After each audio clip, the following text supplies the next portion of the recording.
Mas o problema não é com o pai, o problema é com o filho. Por quê? Porque o filho, até entender que a vontade do pai é boa, perfeita e agradável, ele faz muita coisa errada. Pastor, como é que você entende isso? Cara, pensa num trem esquisito, é mulher, e principalmente mãe. Quando minha mãe falava assim, ó, não vai, que vai dar ruim. Cara, era só eu pôr o pé lá, que dava ruim. Pensa num trem. Mãe falava, não vai, não faz, que vai dar ruim. E eu não tinha, minha mãe sempre deixou livre para as coisas. Aí minha mãe falava assim, ó, hoje, você faz o que faz, porque você ainda não entendeu o que é ser pai. Cara, sabe quando o pai corrige a gente fica bravo, não fica? Aí a mãe fala assim, você ainda vai entender. Aí quando você casa e gera uma família, você tem a mesma conduta dos seus pais. Aí você vai entender. Por que os pais corrigem? Não é porque os pais querem maltratar. É porque o pai quer o bem para o filho. Porque o pai ama. E o pai não quer que o filho cometa os mesmos erros. Cara, quando você vê seu pai te corrigir, você fala assim, pai, por que você me corrige? Ele vai falar assim, porque eu não quero que você passe pelo que eu passei. Porque a tendência do pai, que ama de verdade, ele dá a vida pelo filho. E aí, naquele caos todo, naquele cenário todo que Israel estava passando, o pai sempre lembra do filho, cara. Deixa eu falar uma coisa para você, saindo de um contexto aqui, mas eu volto para ele. O filho pródigo, ele só lembrou do pai quando ele estava comendo lavagem. Antes dele comer lavagem, ele não lembrou do pai. Mas uma coisa que a Bíblia diz, que o pai toda tarde estava onde? Esperando pelo filho. O pai não foi atrás, porque foi uma escolha e uma consequência dele. Mas o pai nunca saiu da posição de pai. Sempre estava com o braço aberto. E a Bíblia diz que quando o filho chegou, quem avistou? O pai. Então o pai, ele sempre vai aparecer para nos dar um escape. Basta a gente entender e compreender quando a manifestação do pai chega. E eu quero dar uma notícia para você. Se eu pudesse dar um título para essa ministração hoje, eu ia dizer para você, ainda há esperança. Não importa a situação, ainda há esperança. Vamos lá, no texto vai dizer assim, que o Senhor pega Ezequiel, ele levanta um homem, um jovem que estava em cativeiro, preparado para ser sacerdócio. Preparando para ser um sacerdote, e ele se torna um profeta. E a Bíblia diz que o Senhor pega ele. Veio sobre mim a mão de quem? Do Senhor. E ele me levou em espírito e me pôs em meio ao vale que estava cheio de ossos. E ele me fez andar ao redor deles. E eu vi que era muito numerosos. Sobre a face do vale, ele estava sequíssimo. Então vamos embora. O que Deus pega? Deus pega Ezequiel, fica com a Bíblia aberta aí, fica ligado aí que nós vamos. Deus pega Ezequiel numa visão e mostra para ele como estava o povo de Israel. Meu irmão, não era um vale de esqueleto, era um vale de ossos. Havia ali naquela visão uma bagunça. Havia uma bagunça, perna para um lado, cabeça para o outro, crânio para o outro, pedaço de osso de braço para um lado, pé para o outro, e vamos, quem entende mais, aqueles ossinhos pequenininhos, aquela quebradeira toda, e estava tudo misturado, irmão, numa visão humana, eu olhando para vocês que são uma multidão, hoje aqui, eu, o pastor Anderson, se estivesse no lugar dele, eu ia olhar e ia falar, por que Deus me trouxe aqui? O que eu estou fazendo aqui? Por que Deus me trouxe para ver ossos? Nem mortos são ossos. Não tem explicação para isso. E o mais interessante, que Deus fez ele andar o quê? Ao redor. Por que Deus fez ele andar ao redor? Para ele não quebrar os ossos, porque os ossos estavam sequíssimos. Se fosse eu andava no meio. Aí eu peguei esse texto e fiz uma analogia Estava até conversando com a pastora Karine. Jeremias. Se eu não me engano, é Jeremias 18. Jeremias 18. Deus pega ele numa visão e leva ele aonde? No oleiro. E quando o oleiro estava preparando o vaso, o que o vaso fez? Eu não entendo, mas estudando, a argila só quebrou porque ela estava impura. Qual que era a visão de um oleiro? Ele jogaria aquela argila fora e pegaria outra. Mas ele não fez. Pode estar ruim para você, pode estar imundo para você, pode estar seco para você. Mas Deus sempre vai valorizar aquele que ninguém valoriza. Então eu já começo aqui, já entrando 2024, profetizando. Você pode estar hoje morto e seco. Você pode estar hoje como aquela argila, com algumas impurezas. Para o homem não presta, mas para aquele que te chamou, te escolheu, ainda que você morra, para ele você vai ressuscitar. Pastor, me dá um respaldo para isso. Quantos dias que Lázaro estava morto? 4 dias. Nele fez o quê? Ressuscitar. Vamos correr aqui. Se eu não pregar hoje, eu prego dia 7, que eu vou estar ministrando aqui. E ele me perguntou: filho do homem, poderão viver esses ossos? E eu disse: Senhor,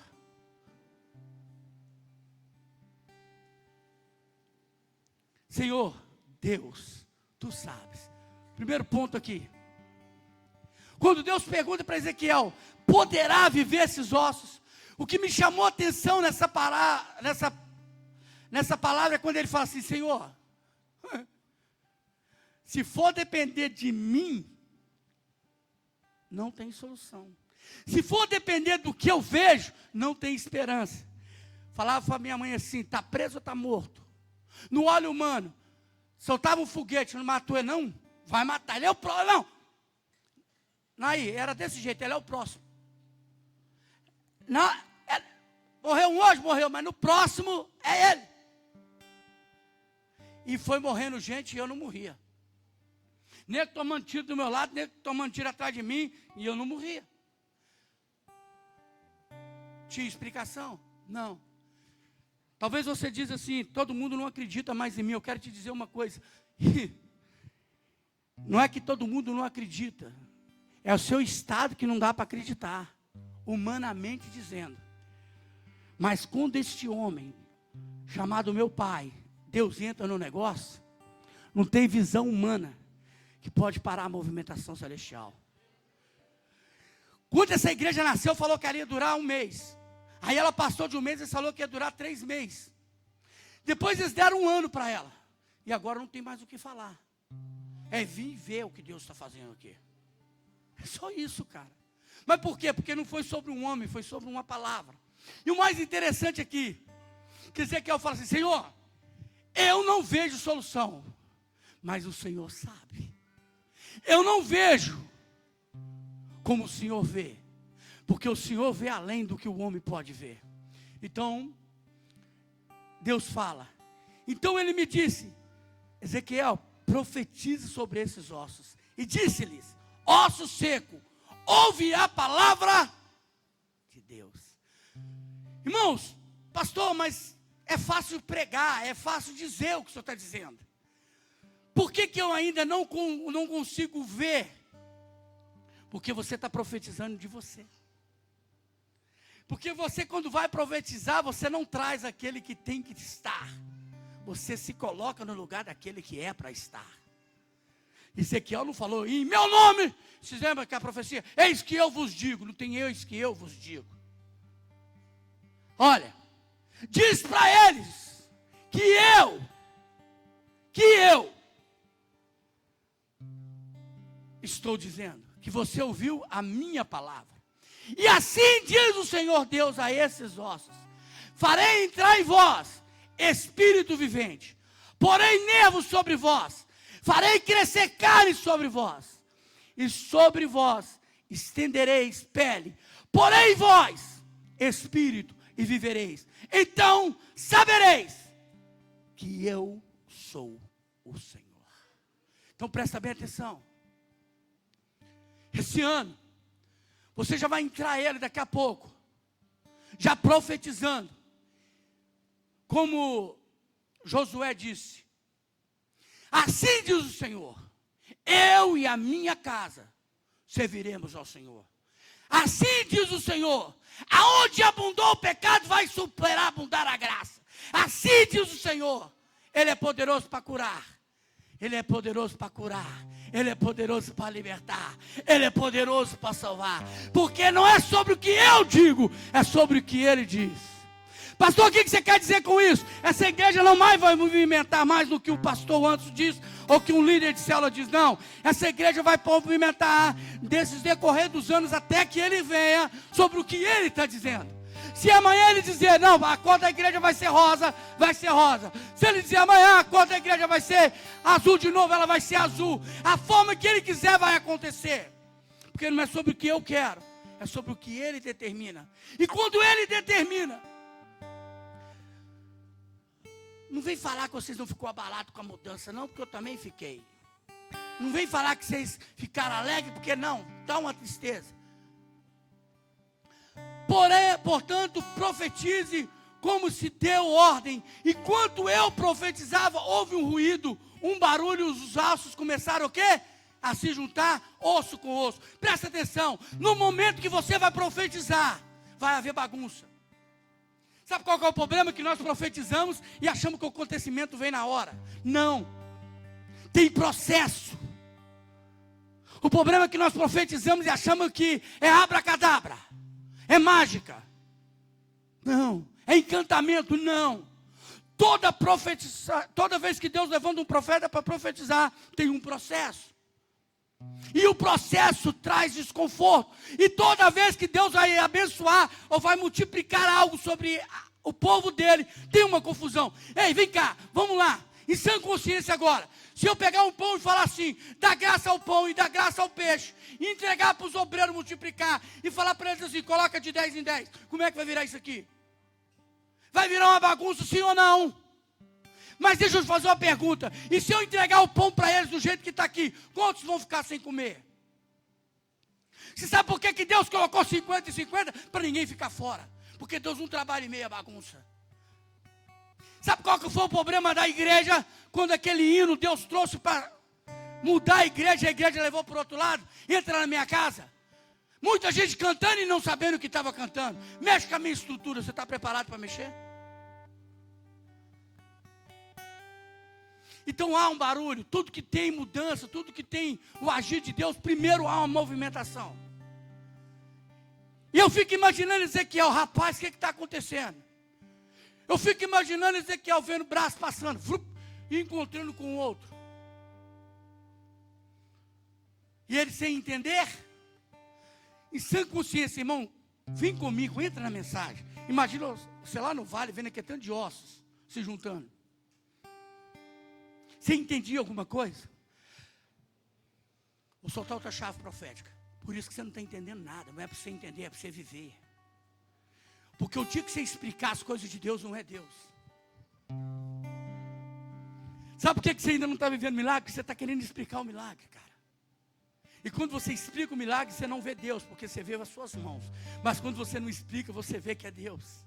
Porque Deus não se explica, Deus se mergulha, Deus, você vive, cara, você sente. Se você me falar, pastor, você vê Deus? Não, mas eu sinto Ele. E quando você sente Ele? Forte, nos momentos mais difíceis. Porque quando eu penso em desistir, Ele fala, não desista porque eu sou contigo. E pior, quando Ele fala assim comigo, levanta porque eu não falo com o homem deitado. Sabe por que Deus não tem falado dentro de você? Porque Ele não fala com o morto, rapaz. Deus não fala com o morto. Você quer ouvir Deus? Então se posiciona. Deus não fala com o homem deitado. Deus não fala com o homem caído. Então Deus vai lá e fala para ele. E olhei e vi um nervo sobre eles. E cresceu carne. E estendeu-se pele sobre eles. Mas não havia nele o quê?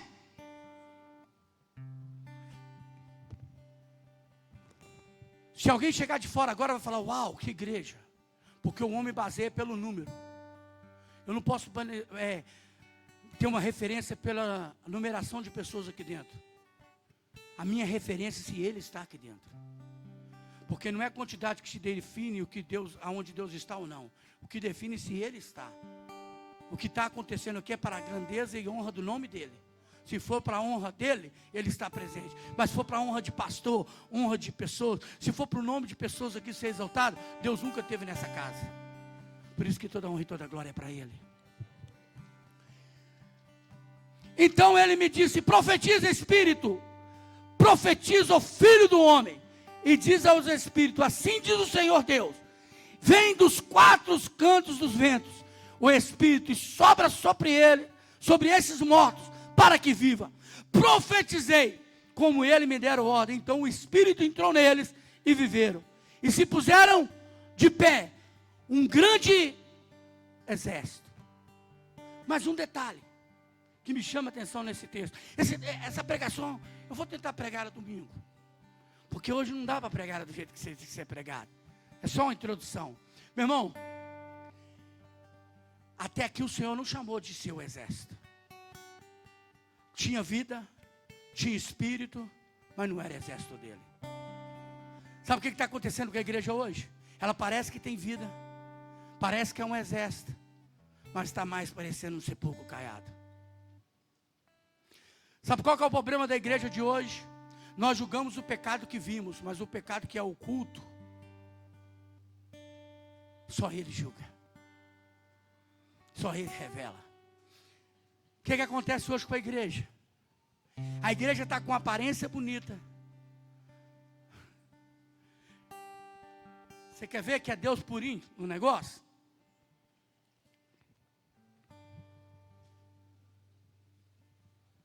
Quando você sai de casa hoje, você olhou no espelho, que coisa mais linda. Quando Samuel vai ungir Davi, quando ele viu que o camarada é forte, bonitão, o olho dele até brilhou. Uau, é esse que é o rei. Deus fala para Samuel: Samuel, eu não olho como o homem vê. Você olha o exterior, mas eu olho o que está dentro. Você vai fazer todo mundo sentar, porque o meu escolhido vai vir. Aí chega um franzininho, ruivinho, todo esquisito. Aquele que ninguém dava nada por ele. Mas ele tinha uma coisa que Deus mais preserva, que a igreja perdeu: a obediência, a reverência e o temor ao Pai. Aí voltando aqui,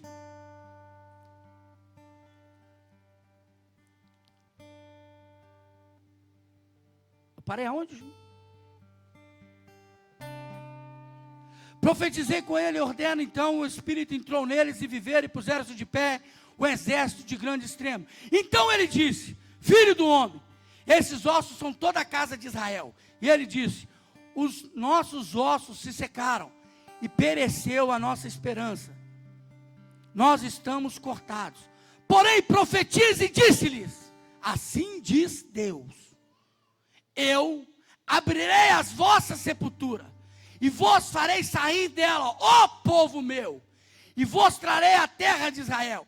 Então sabereis que eu, o Senhor, quando abrir as vossas sepulturas, e vos saís dela, ó povo meu. Aí que entra o segredo, aí que se torna um grande exército. 14, vamos ler junto aqui. Porém, o meu espírito em vocês, e vocês viverão. Quer dizer, ei, não assusta não, mas só para meditação. Quantos mortos que tem aqui?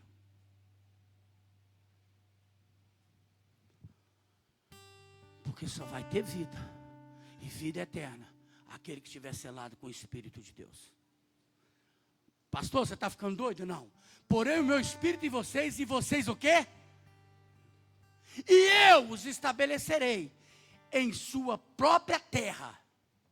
Então vocês saberão que eu, o Senhor, falei e fiz. Presta atenção. Essa igreja está dessa forma, não é porque o pastor Anderson é bom. Não é porque aqueles 8 adolescentes e as 3 mulheres foram boas. Não. Essa igreja chegou da forma que está, porque nós ouvimos uma palavra. E a palavra não foi só colocada no nosso coração. Aí ela foi no pretinho, do pretinho veio na massa, e foi uma bola de neve, veio a Jaina, eu estou falando dos mais velhos. E foram um grupo de pessoas que acreditaram numa palavra, a palavra do Pai.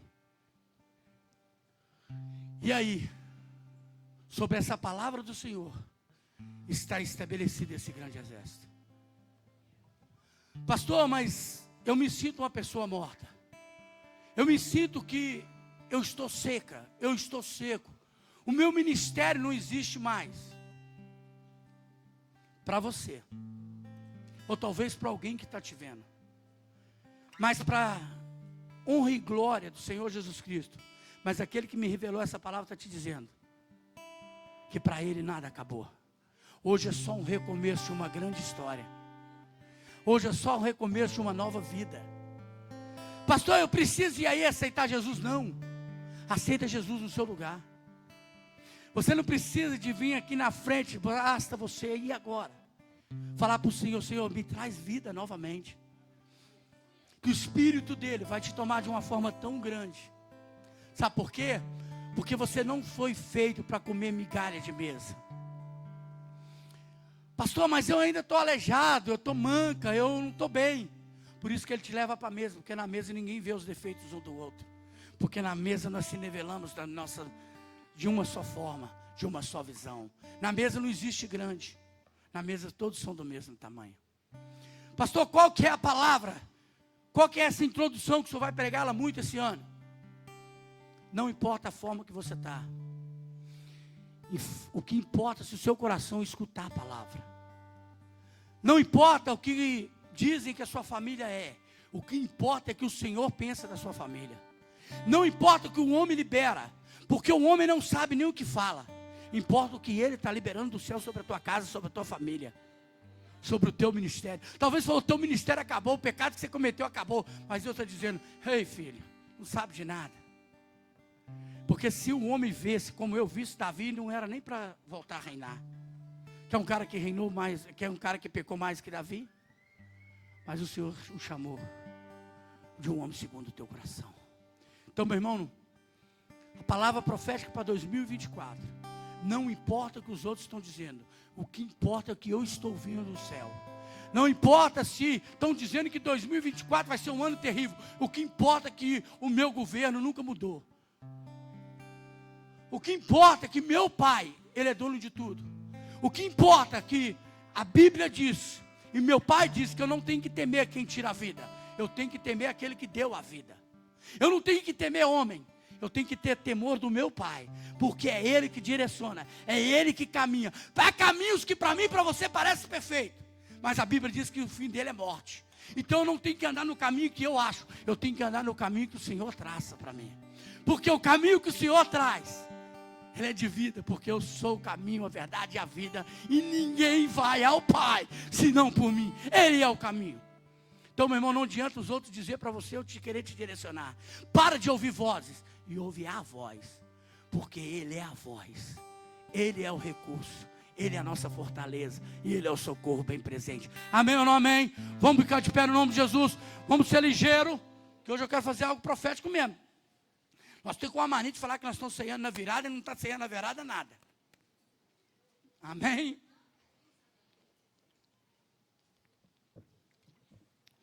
Vamos lá, meus obreiros. Vamos, varão. Meus irmãos, nós vamos pegar a ceia.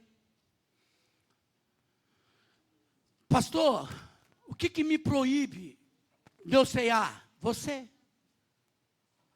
Pastor, mas eu pequei. A Bíblia diz que se eu confessar o meu pecado, Ele é fiel e justo para me perdoar de todos os pecados. Então o que me proíbe? Quando eu digo assim, eu prefiro continuar na prática do pecado que reconhecer que eu sou pecador e sentar na mesa e ceiar com o mestre.